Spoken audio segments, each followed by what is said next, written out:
자, 14번 갑시다. x에 대한 2차 방정식 nx제곱 마이너스 x 마이너스 n n 플러스 1은 0이라는 2차 방정식이 있는데 요거의 두 근을 알파 n, 베타 n이라 하자. 그러면 우리가 근과 계수의 공식 관계 다 배웠었죠. 이거 어떻게 됐었어? 두 근의 합 알파 플러스 베타 n을 구할 수가 있었는데 얘는 최고차항의 계수 n분의 그리고 마이너스 x 1차 항의 개수. 근데 여기 얼마? 마이너스 1이니까 n분의 1이 된다는 거 알 수 있고, 두근의 곱은 알파 n 베타 n은 얼마? n분의 마이너스 n 플러스 1이다. 그래서 얘는 마이너스 n 플러스 1이다 라는 걸 알 수가 있었죠. 근데 문제에서 구하라고 하는 거는 시그마 n은 1부터 20까지 알파 n분의 1 더하기 베타 n분의 1을 구하라 했는데, 이거는 그마 n은 1부터 20까지 알파 n 베타 n분의 알파 n 더하기 베타 n이 되겠죠. 그럼 이제 이건 우리가 다 알고 있잖아. 시그마 n은 1부터 20까지 알파 플러스 베타, 그러니까 알파 베타 n은 마이너스 n 플러스 1인데 알파 n 더하기 베타 n은 n분의 1이니까 여기에 뭐 n이 하나 곱해지게 되겠죠. n분의 1 이렇게 되겠죠. 그래서 얘는 마이너스 시그마 n은 1부터 20까지 n 플러스 1분의 1 요걸 구하라는 거구나 라고 알 수가 있는 거지. 근데 마이너스 시그마 n은 1부터 20까지 n 플러스 1 같은 경우에 부분 분수를 이용을 해주면 n 플러스 1 빼기 n이 1이니까 그냥 마이너스 시그마 n은 1부터 20까지 n분의 1 빼기 n 플러스 1분의 1이구나 라는 걸 알 수가 있겠죠. 그러면 요거는 이제 마이너스로 묶어주고 1부터 대입을 해주면 1 빼기 2분의 1 더하기 2분의 1 빼기 3분의 1 뭐 점점점 가다가 20 집어넣어주면 20분의 1 빼기 21분의 1 이렇게 되겠죠. 그러면 뭐 2분의 1, 2분의 1 마이너스 3분의 1, 20분의 1 이렇게 다 없어질 거고 뭐만 남아? 마이너스 1 빼기 21분의 1만 남아서 얘는 마이너스 21분의 20이 되겠죠. 그래서 부분분수 이용해주면 금방 풀 수 있는 문제가 14번이었어요. 마이너스 21분의 20. 자, 부분분수 혹시나 기억 안 난다. 우리가 a, b분의 1이라는 두 개의 다항식이 곱해진 식이 있을 때 얘는 b 빼기 a분의 1에다가 a분의 1 빼기 b분의 1 해주면 되는 거고, 이 문제에서는 지금 a가 n이고 b가 n 플러스 1인 상황이었겠죠. 자, 다음 15번. 15번은 a1, a2 뭐 an이 이런 수열일 때 a1, a2 더하기 a2, a3, a3, a4 점점점 a9, a10을 구하라 했어. 자, 그러면 얘는 어떻게 구하면 될까? 시그마 k는 1부터 9까지가 되겠죠. ak 플러스 1이 될 텐데, 그러면 시그마 k는 1부터 9까지 ak는 뭔데? 3k 마이너스 2가 되고 ak 플러스 1은 여기다 집어넣으면 an 플러스 1은 3n 플러스 1이 되겠죠. 그래서 3k 플러스 1이 된다. 그러면 시그마 k는 1부터 9까지 9k 제곱 그리고 마이너스 3k 마이너스 2가 되겠네. 자, 그러면 이제 요거의 합은 이제 그냥 자연수 거듭 제곱꼴의 합 구해주면 되겠죠. 그래서 9 곱하기 k제곱의 합은 6분의 n 플러스 1 2n 플러스 1 19가 될 거고, 그 다음에 마이너스 3 곱하기 2분의 n 곱하기 n 플러스 1, 그 다음에 마이너스 2가 9번 곱해졌다 이렇게 되겠네. 그래서 이거 약분해주면은 2, 3, 5 이렇게 될 거고, 5 약분 될 거고 이렇게 되겠죠. 그러면 지금 이거대로 바로 계산하기가 조금 까다로운 것 같은데 계산을 어떻게 해주면 조금 더 편해질까? 뭘 해도 편해지지는 않을 것 같은데 한번 9로 묶어볼까요? 9로 묶어보면은 3 곱하기 5 곱하기 19, 15 곱하기 19니까 19, 15 계산해주면 45, 95, 19, 285가 될 거고, 그 다음에 앞에 거 9로 묶어줬으니까 3, 5, 15, 그 다음에 마이너스 2 이렇게 되겠죠. 그러면 9 곱하기 270에서 2 빼줬으니까 268이 될 거고, 268 곱하기 9 해주면 얼마? 72, 96에 54, 1, 61, 18, 24 해서 2412가 되겠죠. 이렇게 계산을 해볼 수가 있다. 이거 같은 경우에는 이거를 보고 일반항이 이렇게 나오겠구나, 그럼 이렇게 전개가 되겠구나 라는 걸 찾아서, 규칙을 찾아서 계산만 잘 해주면 되는 문제였어요. 자, 다음 15번. 이번에는 학생 n명을 두 조로 나눴을 때 방법의 수를 an이라 할 때 an과 an 플러스 1 사이의 관계를 찾아봐라. 자, 그러면 이거는 어떻게 식을 짤 수가 있을까요? 자, 두 조로 나눈다는 것은 어쨌든 두 조에 한 명씩은 다 있어야 되는 거잖아. n명을 가지고 조를 짤 때 한 조에 n명, 한 조에 0명 이렇게 조를 짜진 않을 거 아니에요. 물론 사실 뭐 200명 대 1명 요것도 조금 이상하게는 한데 어쨌든 조를 나누는 방법이니까 거기엔 포함은 되겠죠. 그러면 우리가 예를 들어서 n명이 있을 때 an으로 짜놨어. 그러면 두 조가 뭐 A1이 뭐 조 1, 조 2가 있을 거 아니야. 그러면 n 플러스 1번째 사람이 추가되었을 때 그 사람이 첫 번째 조에 들어갈 수도 있고 두 번째 조에 들어갈 수도 있겠지.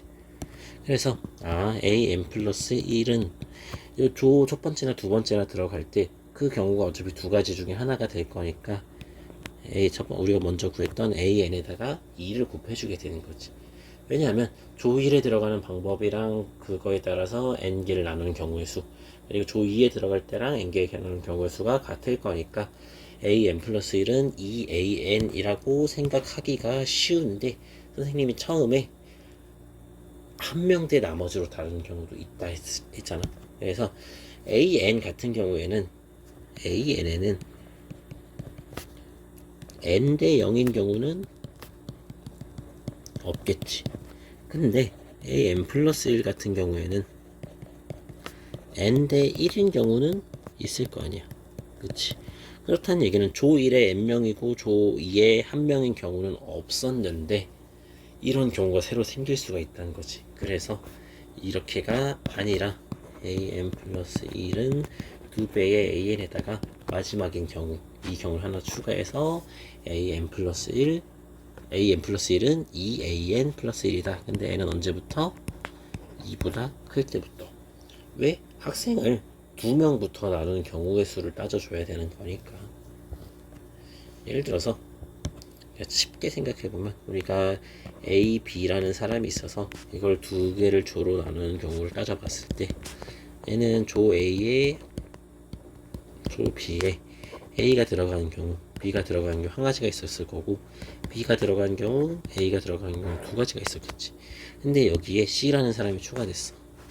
그러면 C가 여기로 갈 수도 있고 여기로 갈 수도 있고 두 가지 경우 곱해줘야 되겠지. 여기도 여기에 들어갈 수도 있고 여기에 들어갈 수도 있고, 조 A 1조에 들어가냐 2조에 들어가냐는 다른 경우인 거니까.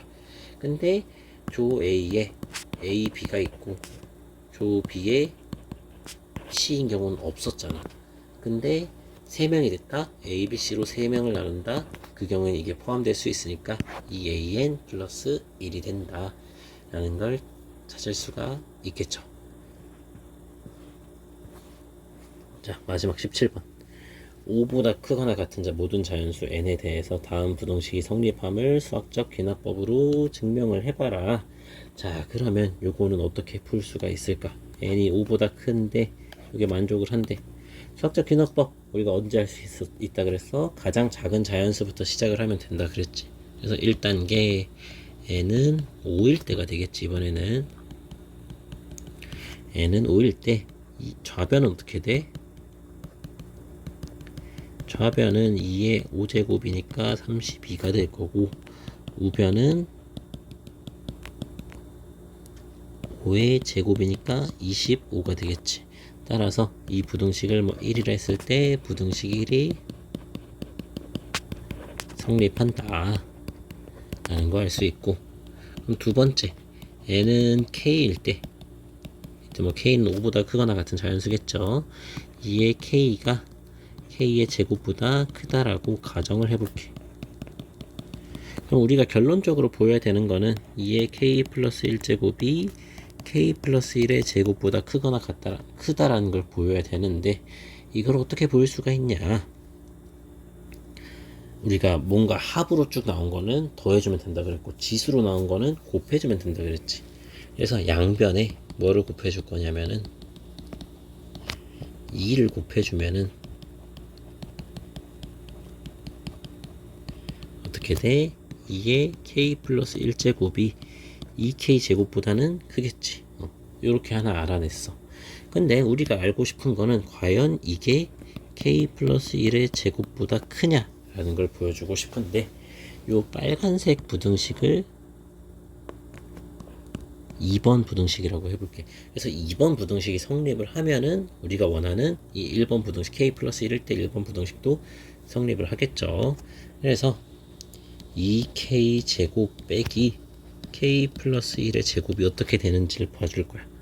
근데 얘는 2k 제곱 마이너스 k 제곱 플러스 2k 플러스 1이 돼서, 얘는 k 제곱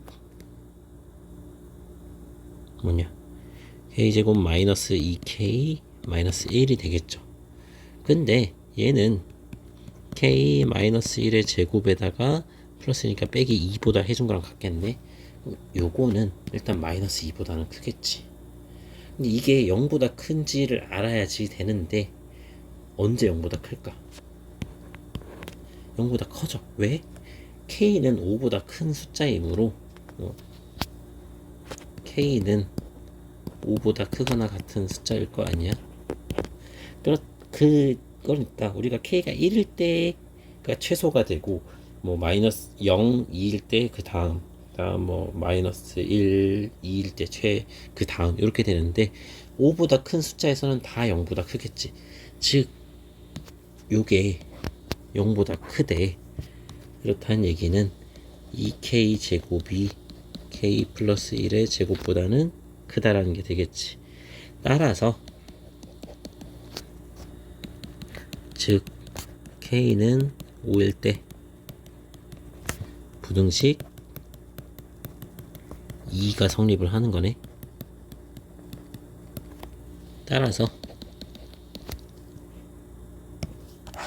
요게 되는 거지. 우리가 처음에 보여주고 싶었던. 이므로 n은 k 플러스 1일 때 부등식 1번이 성립을 한다. 그러면 n은 5일 때 보여줬고, n은 k일 때 이게 성립을 한다고 가정을 해봤더니 k 플러스 1일 때도 부등식이 성립을 하는 거지. 따라서 이 부등식 1번은 이 일은 n은 5보다 크거나 같은 모든 자연수에 대해서 n에 대하여 성립한다. 5보다 크거나 같으면 다 된다 라는 거를 우리가 두 단계에 걸쳐서 수학적 진화법을 이용해서 증명을 한 거죠. 이렇게 부등식 같은 경우에는 조금 복잡한 아이디어들이 쓰일 수 있는데, 문제를 풀다 보면은 이걸 접할 수 있는 방법들이 조금 더 익숙해지는 순간들이 올 겁니다. 자, 그래서 우리가 대단원 학습 평가까지 다 풀어봤어요. 그러면 이렇게 우리 수학원 내용 한 학기 동안 배운 거 마무리 해보도록 하겠습니다. 한 학기 동안 모두 고생했어요.